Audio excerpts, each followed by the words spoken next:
Magtatanim ako ng gabi. Oh, kasi yung isang bungkus na gabi, 75 pesos. Gano'n ganito kalalaki.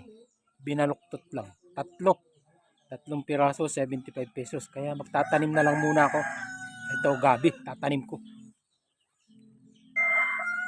5 piraso lang naman ito, tatanim ko. At kasi galing pa ito dun sa sa Amulong. Dala ng aking mga anak. Sabi ni mama, kasi mahaba yan maliit lang na piraso, pinutol ko lang. Tapos may mga ugat pa, gagawing bulang lang o yung inabraw tawag dito. 5 piraso, kung mabubuhay ito, di maganda. Dito ko itinanim kasi dito meron dito yung tapunan ng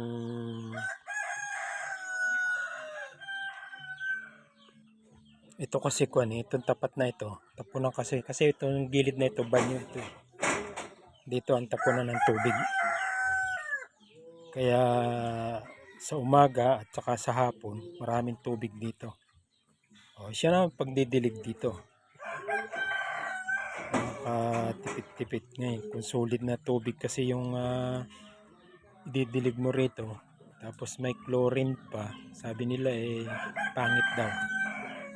Kaya ang ginawa ko, dito na lang malapit sa tapunan ng tubig.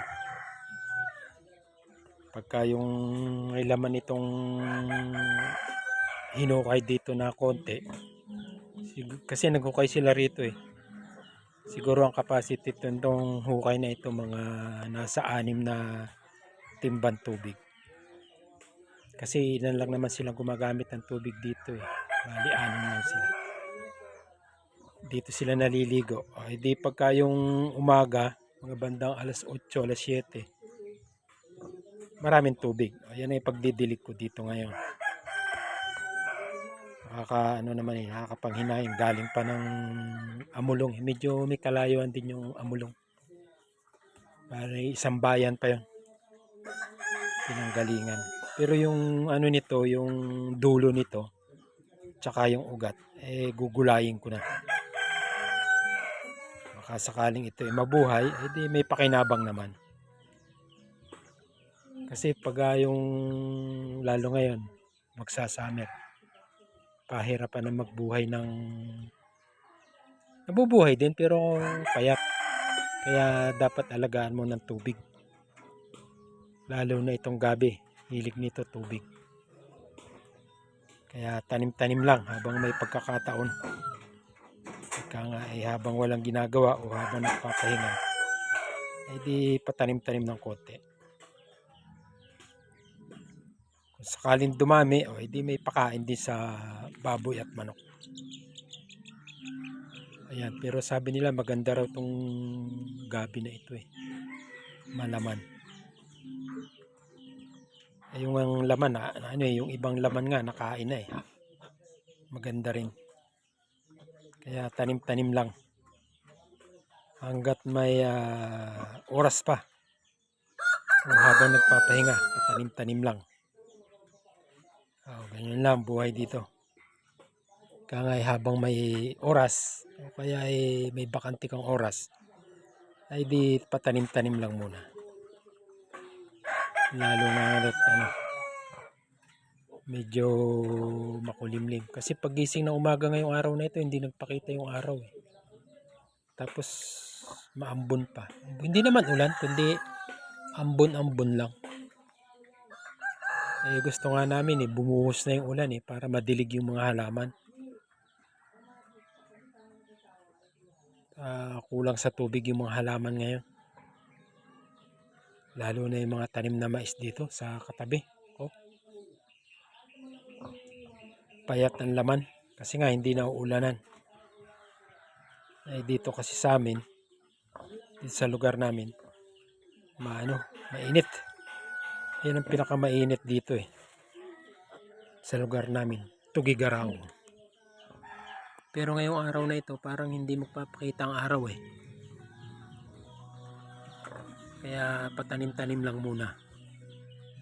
Maganda kasi magtanim pagka yung medyo makulimlim o yung ibig sabihin ni mahina yung sikat ng araw.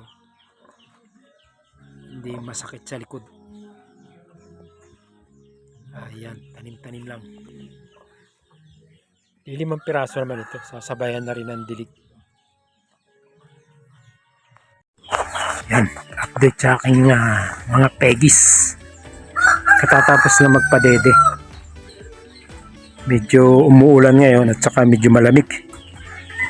Kaya binalik ko na uli dito sa kanilang kulungan. Yan. Nilagyan ko na rin ng yun. Booster feeds yun. Nilagay ko sa goma. Ayan, mga tulugan.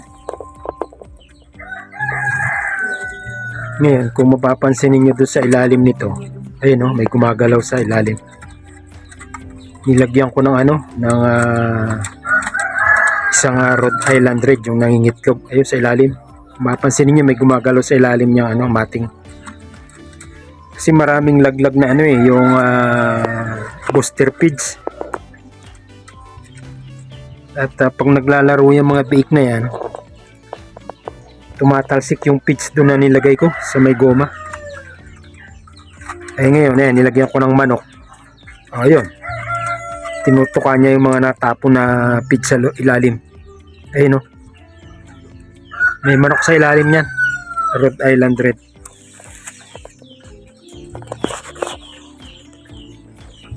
Ayan yan.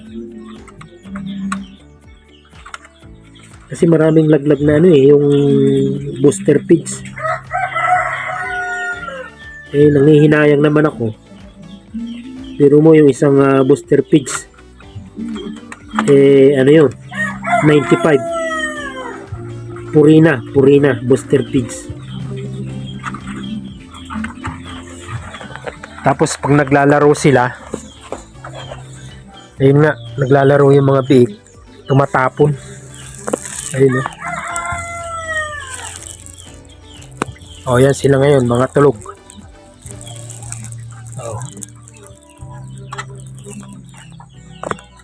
Kasi maulan hindi naman kalakasan yun, parang ambon lang ba. Malamig yung simoy ng hangin, kaya ipinasok ko na uli dito. Ayan. At si Mama Peggy, ayun. Katatapos na magpadede. Naantok na rin. Mag-alas 11 na, mamaya kakain na naman yan. Ang pakain ko ngayon dyan ni Kwan, 3 in 3/4 isang araw. Kasi nga nagpapadede. Kung 10, dapat yung mga 4 na kilo. Pipito lang naman yung dede. Kaya 3 in 3/4 na lang aking pinakakain.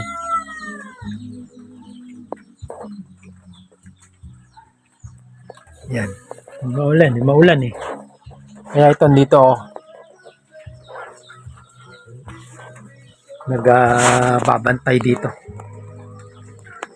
Yan